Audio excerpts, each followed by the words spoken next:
वो कहते हैं ना कि मेहनत इतनी खामोशी से करो कि सफलता शोर मचा दे। तो आपकी ये खामोशी वाली मेहनत को चलिए थोड़ा सा स्मार्ट बनाते हैं। So hello smart aspirant, this is your smart sir.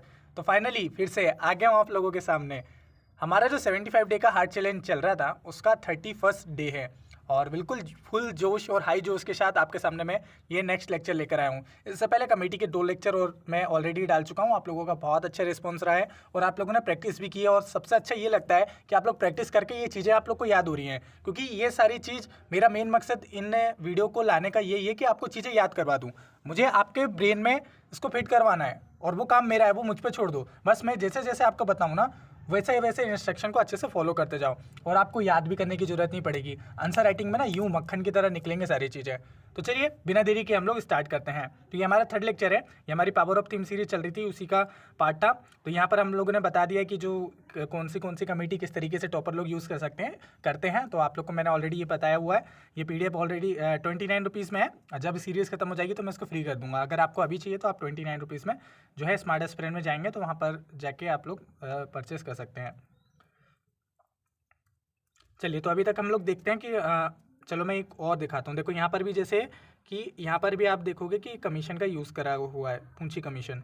ठीक है, जो कमीशन किसके बारे में बताती है, ये साइमल्टेनियस इलेक्शन से रिलेटेड है। तो ये जो कमीशन है ये आपको पता होना चाहिए। ओके, कुछ नहीं होता है, बस नाम कमीशन याद कर लो या कमेटी याद कर लो और कमेटी से रिलेटेड कमेटी किस टॉपिक से रिलेटेड है उतना याद कर लो, उतना भी हो जाता है काम। तो कल हम लोगों ने निमोनिक्स ऑलरेडी करा था। हम लोगों ने क्या क्या देख लिया, ट्राइबल्स की कमेटी देख ली थी। तो इससे रिलेटेड क्या निमोनिक्स थी हमारी, कमेंट करके जब बताना आप लोग। फिर हम लोगों ने देखा था यहाँ पर वुमेन से रिलेटेड कमेटी देखी थी। हम लोगों ने देखी थी JVP कमेटी होती थी हमारी, ठीक है, जिसमें जया जेटली कमेटी थी हमारी, ठीक, जस्टिस वर्मा कमेटी थी और हम लोगों ने पाम राजपूत कमेटी देख ली थी। ठीक है, आज हम लोग बात करेंगे पॉवर्टी एंड डेवलपमेंट इशू से रिलेटेड। ठीक है, तो इससे जो रिलेटेड कमेटी है वो है अलग कमेटी, जो कि 1979 में आई थी ऑन पॉवर्टी लाइन। तो ये देखने को मिली थी हम लोग को। देन इसने कुछ अब समझ में तो आ ही रहा है कि पॉवर्टी लाइन है, उसकी पॉवर्टी लाइन कितनी होनी चाहिए, जो वो न्यूट्रिशनल रिक्वायरमेंट क्या होना चाहिए, उसका कंपोजिट एक्सपेंडिचर क्या होना चाहिए, उससे रिलेटेड ये कमेटी आई थी। तो इन्होंने कुछ जनरल रिकमेंडेशन दी थी, लेकिन हमको सबसे ज़्यादा फोकस करना यूनिक रिकमेंडेशन पे। जनरल रिकमेंडेशन जो है वो जनरल जब भी पॉवर्टी से रिलेटेड आए कि हाँ देखो ये सजेशन लिखना है, हमको बी फॉरवर्ड लिखना है, तो वहाँ पर ये लिखने में काम आता है। इसलिए मैं ये सारी चीज़ें जो है ना एक एक कर पढ़ पढ़ के इसलिए लिखवा रहा हूँ ताकि ये पॉइंट्स आपको याद हो जाएँ। देखो एग्जैक्टली याद आए चाहे ना आए, लेकिन मुझे इतना इतना आप लोग देखो कि हमारे सबकॉन्शियस माइंड की इतनी पावर होती है कि वहाँ पर उस मोमेंट में आपको कुछ ना कुछ पॉइंट्स याद आ जाते हैं। लेकिन वो तब याद आएंगे ना जब आप लोग अपने सबकॉन्शियस माइंड पे ये फिट करोगे। तो वो फिट करने के लिए ना जो आपकी पिक्टोग्राफिक मेमोरी है, जो आपकी लिसनिंग मेमोरी है, उसको मैं स्ट्रॉन्ग कर रहा हूँ। इसलिए ये पॉइंट्स को मैं पढ़ता हूँ। आप लोग को बहुत सारे लोग को लग रहा होगा कि ये पॉइंट्स क्यों पढ़ रहा हूँ। आपने देखा होगा कि सबसे ज़्यादा मैं बता रहा हूँ 95% लोगों की प्रॉब्लम ये होती है, इशू ये होता है कि वो जब भी लिखने बैठते हैं तो माइंड ब्लैंक हो जाता है। क्यों हो जाता है भाई? जस्ट बिकॉज क्योंकि आप लोगों ने जो अभी तक जो नोट्स पढ़े हैं उसमें इतने इनफ पॉइंट्स हैं ही नहीं और पॉइंट्स इतने इधर उधर बिखरे हुए हैं। तो ये जो पॉइंट्स है आपको माइंड में होना भी तो चाहिए, हिट भी तो होना चाहिए। और आप लोग जनरल, मैंने बताया था ना कल आपको टॉपर्स की बताए थे कि टॉपर्स लोग कुछ नहीं करते हैं, सिंपल सा लिख देते कि पॉवर्टी लाइन और देन कमेटी का नाम, बस इतना ही हो जाता है और इतना ही करना है, इससे ज़्यादा कुछ नहीं है। यहाँ पर मैं डिटेल में इसलिए बता रहा हूँ ये सारी चीज़ें कि आप लोग मल्टीपल जगह पर यूज़ कर सकें। मैं बता रहा हूँ पॉइंट की कमी नहीं होगी, बस आपको प्रैक्टिस करना है। प्रैक्टिस करते जाओगे ना, एक टाइम के बाद आपको बुक की जरूरत नहीं पड़ेगी, कोई नोट्स की जरूरत नहीं पड़ेगी। बस आपको क्वेश्चन दिया जाए, पटाख से मक्खन की तरह टक टक ही लगा के हो जाएगा। चलो, इन्होंने क्या बोला था, पॉवर्टी लाइन से रिलेटेड पता था कि जो पॉवर्टी लाइन है उसको डिफाइन करा जाए based on the nutritional requirement, जो कैलोरी की बेसिस पर है रूरल और अर्बन एरिया में, इन्होंने कहा था। देन बोला था कि पॉवर्टी एस्टिमेट होना चाहिए, एडजस्ट करना चाहिए जो कंजप्शन एक्सपेंडिचर है एंड इन्फ्लेशन है to the estimate poverty for the future year. Then unique की थी, इन्होंने बोला था कि कैलोरी वेस्ट मेजरमेंट होना चाहिए, set a distinct calorie requirement for rural area and urban areas में, कि कितनी कैलोरी है उसके हिसाब से डिसाइड करो कि यार देखो इन लोग को इतना कैलोरी मिल रही है कि नहीं मिल रही, देन पॉवर्टी की लाइन डिसाइड करो। देन इन्होंने एक्सपेंडिचर क्राइटेरिया क्या दिया था, पहले तो ये कैलोरी बेस दिया था, एक्सपेंडिचर मतलब कि कितना कमाते हैं या कितना खर्चा करते हैं। तो स्टेब्लिश करा था कि स्पेसिफिक पर कैपिटा एक्सपेंडिचर जो है थ्रेशोल्ड की जो है 49 फॉर रूरल एंड जो है 56% जो है फॉर अर्बन डिफाइन पॉवर्टी, मतलब कि अगर इससे कम या इतना भी कमा रहे हो या इससे कम कमा रहे हो तो आप एक गरीबी की हालत में आते हो, अगर एक दिन में पर डे आप लोग कमा रहे हो, ठीक है, तो ये आप गरीबी की लाइन में आओगे। तो ऐसा कहा था। एक थे जो है लखड़ावाला कमेटी, लखड़ावाला बोलते हैं शायद, लखड़ावाला किस तरीके से प्रोनाउंस करते हैं आप देख रहे हैं ना, लखड़ावाला मैं बोल रहा हूँ, ठीक है, लखड़ावाला कमेटी है, on the poverty related issues से रिलेटेड थी, ठीक है। देन इन्होंने क्या बोला था कि अपडेट और refined poverty estimate method criteria, ये रीजन था कि उसको अपडेट करना था।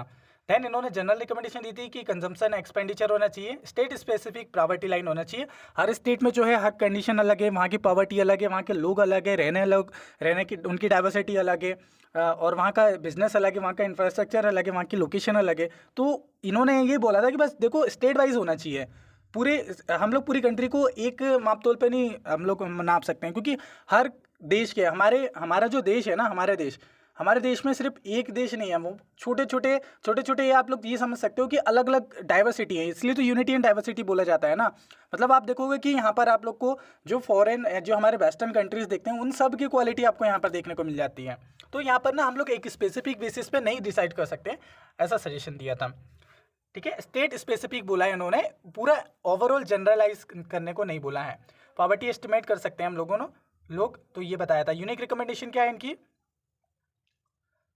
कि स्टेट स्पेसिफिक एडजस्टमेंट होना चाहिए, वही चीज़ है, और सीपीआई का एडजस्टमेंट होना चाहिए, ठीक है। कंज्यूमर प्राइस इंडेक्स जो है वो उसके लिए बोल रहे हैं वो। तेंदुलकर कमेटी के बारे में जो हमारी 2009 में आई थी, पॉवर्टी लाइन से रिलेटेड, काफ़ी फेमस है। आप लोगों ने ये तेंदुलकर कमेटी और यहाँ पर जो देखोगे रंगराजन कमेटी, यही सबसे ज़्यादा सुना है, लेकिन आप इनका भी यूज़ कर सकते हो, एटलीस्ट नाम तो लिख सकते हो ना कि पॉवर्टी से रिलेटेड ये कमेटीज़ हैं। मैं बता रहा हूँ आपका आंसर ना एकदम लेवल बढ़ जाएगा जब आप कमेटीज़ वगैरह यूज़ करोगे।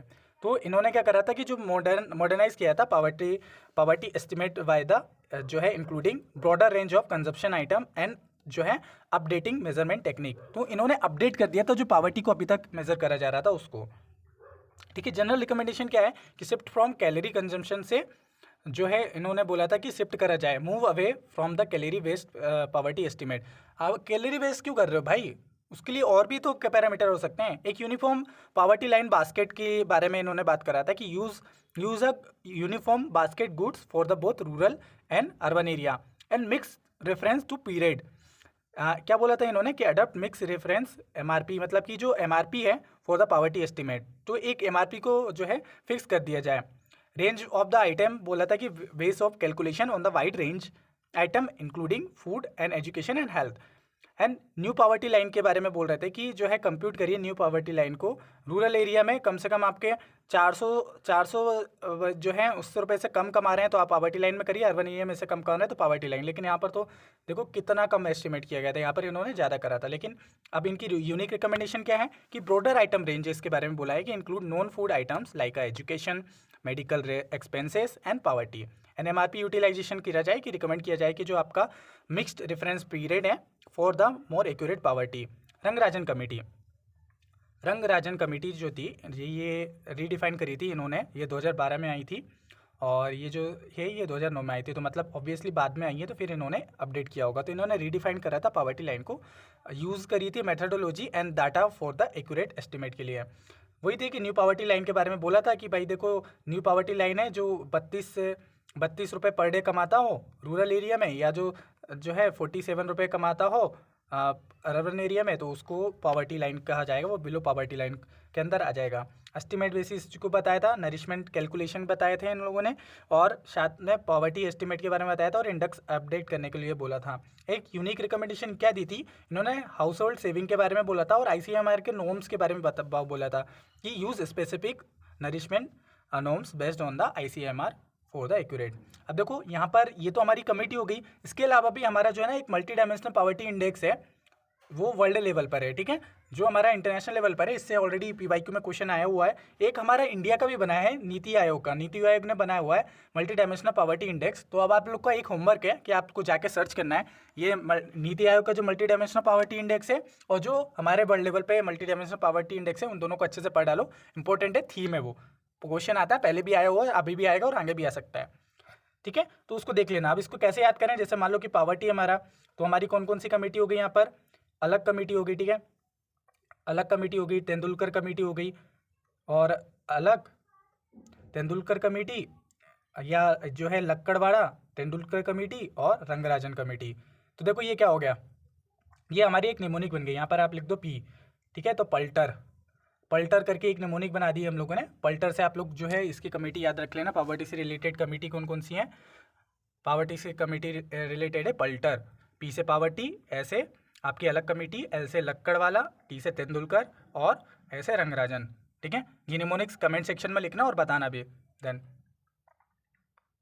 ठीक है, तो ये थी हमारी कमिटीज़ यहाँ से रिलेटेड। सेकुलरिज्म से रिलेटेड एक ही है सच्चर कमेटी, तो सेकुलर का एस और यहाँ का सच्चर का एस, ऐसे याद कर लेना। ठीक है, तो इन्होंने बस वही बताया कि एक इंस्टीट्यूशनल और एडमिनिस्ट्रेटिव रिफॉर्म करना चाहिए, लीगल पॉलिसी का इंटरवेंशन होना चाहिए, जनरल इंट्रोडक्शन, एजुकेशन रिफॉर्म होना चाहिए, इकोनॉमिक एम्प्लॉयमेंट। देख लेना, ये पीडीएफ आप लोग को मिल जाएगी, तो इसको देख लेना। ठीक है, यूनिक रिकमेंडेशन के बारे में क्या बोला था कि इक्वल अपॉर्चुनिटी देना चाहिए कमीशंस को, नेशनल डाटा एक बैंक होना चाहिए, टैक्स जो है रिवीजन होना, टेक्स्ट बुक का रिवीजन होते रहना चाहिए, एंड जो है उर्दू मीडियम स्कूल भी होना चाहिए, और साथ ही साथ सपोर्ट करना चाहिए for the Muslim dominated occupation को, और कहीं कहीं पर जहाँ पर भी माइनॉरिटी में वहाँ पर तो इनको सपोर्ट करना ही चाहिए। तो ये थी हमारे सेकुलरिज्म से रिलेटेड। आई होप ये वीडियो आप लोगों के लिए इन्फॉर्मेटिव रहा होगा। अब आप लोग को क्या करना है, अब आप लोग का वर्क आता है, ये जितनी भी मैंने ये कमिटीज़ बताई हैं इन लोग के बारे में आप लोग को कमेंट सेक्शन में बताना है, कमेंट सेक्शन में टाइप करना है, जितना कमेंट कर सकते हो। देखो कमेंट सेक्शन अपना है, भर भर के कमेंट करो, आपके कमेंट से बाकी लोगों को भी इंस्पिरेशन मिलता है। आप देखते हैं कि आप लोग का कमेंट देख के देन जो है बाकी लोग भी इंस्पायर होते हैं कि चलो हमको भी प्रैक्टिस करना चाहिए। तो आप लोग को कमेंट करना चाहिए, आपका कमेंट सिर्फ आपकी रिस्पॉन्सिबिलिटी नहीं है, आपकी रिस्पॉन्सिबिलिटी जो है वो आपकी रिस्पॉन्सिबिलिटी है, जिससे क्या लोग इंस्पायर होते हैं। तो मैंने अपनी रिस्पॉन्सिबिलिटी यहाँ पर फॉलो करी, अब आपकी रिस्पॉन्सिबिलिटी है कि कमेंट सेक्शन में लिखिए और चीज़ों को याद करिए, क्योंकि मेन मकसद मेरा याद करवाना है। अगर आपको याद नहीं हो रहा है तो इस वीडियो का कोई मतलब नहीं है।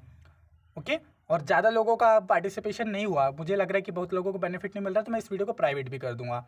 तो मेरा मेन मकसद है कि सभी लोग को मिले, और आपको देखो प्राइवेसी एकदम सिक्योर रहती है कमेंट सेक्शन में, बिल्कुल भी टेंशन नहीं लेना है। और जो लोग कमेंट सेक्शन नहीं कर पाते हैं वो कॉपी पेज में लिखे, वो अदर प्रैक्टिस वाले ग्रुप में भी भेज सकते हैं। भेजते रहिए, करते रहिए, ताकि मुझे भी पता चल सके कि आप लोग को लिटरली बेनिफिट इससे मिल रहा है। तो चलिए मिलते हैं नेक्स्ट वीडियो में, तब तक के लिए खुश रहिए, मुस्कुराते रहिए। जय हिंद, जय भारत।